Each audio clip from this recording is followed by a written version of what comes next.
Indore collector कार्यालय में हर सोमवार को आयोजित होने वाली समय सीमा टीएल बैठक इस बार कुछ विशेष निर्णयों के साथ संपन्न हुई। कलेक्टर आशीष सिंह की अध्यक्षता में हुई बैठक में विभिन्न विभागीय मुद्दों पर गंभीर चर्चा हुई और अफसरों को स्पष्ट निर्देश दिए गए। इस बैठक में मुख्य रूप से छावनी मंडी को शिफ्ट करने की योजना, अंतर विभागीय समन्वय और लंबित मामलों के निस्तारण जैसे महत्वपूर्ण विषयों पर चर्चा हुई। कलेक्टर ने सभी अधिकारियों को निर्देशित किया कि जिन भी कार्यों में अनावश्यक देरी हो रही है उन्हें 15 जुलाई तक हर हाल में पूर्ण किया जाए। बैठक में कलेक्टर ने न्यायालयीन पारदर्शिता के लिए एक नई पहल की शुरुआत करने की घोषणा की।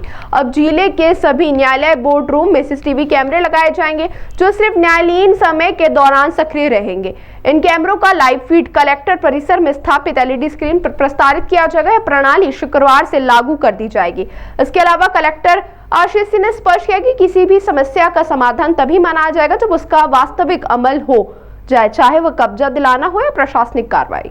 देखिए, टीएल बैठक में जो भी अंतर्विभागीय समन्वय के मुद्दे हैं उन सभी पे चर्चा की गई है।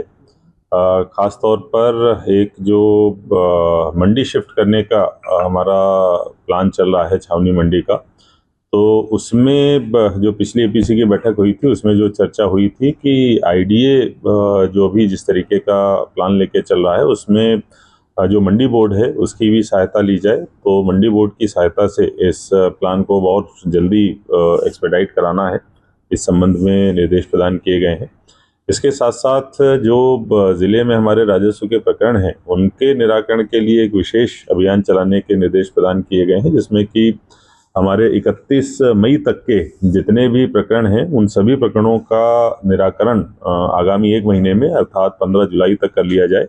और 15 जुलाई की स्थिति में 31 मई से पहले का अगर कोई भी प्रकरण पेंडिंग रहता है तो इस संबंध में हम लोग एक फ़ोन नंबर देंगे और उस पर अगर कोई आवेदक हमको सूचना प्रदान करता है तो उसको 5,000 रुपये पुरस्कार की राशि भी दी जाएगी और उसको राशि को जो संबंधित रेवेन्यू अधिकारी उनसे वसूल भी किया जाएगा।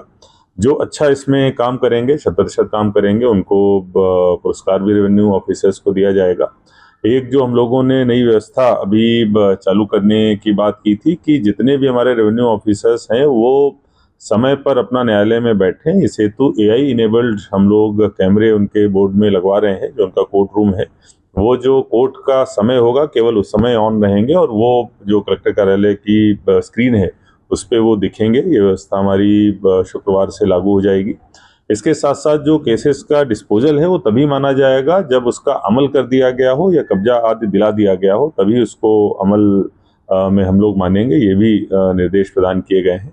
इसके अलावा जो आरआरसी की वसूली है वो हमारे ज़िले में काफ़ी पेंडिंग है, तो उनमें मल्हारगंज में, बिचौली में और कुछ अन्य तहसीलों में कुर्की और जब्ती की कार्रवाइयाँ की गई हैं, नीलामी की कार्रवाइयाँ की गई हैं। अभी कुछ तहसीलों में कार्रवाइयाँ नहीं हुई हैं, तो हमारे आज निर्देश प्रदान किए गए हैं कि ऐसे सभी मामलों में जिनमें आरआरसी जारी हुई है, रेरा की खास तौर पर, उन सभी में कुर्की और नीलामी की कार्रवाई करती है। ताज़ा खबरों के लिए सब्सक्राइब करें JSR टाइम्स और साथ ही नोटिफिकेशन पाने के लिए बेल आइकन को दबाएं।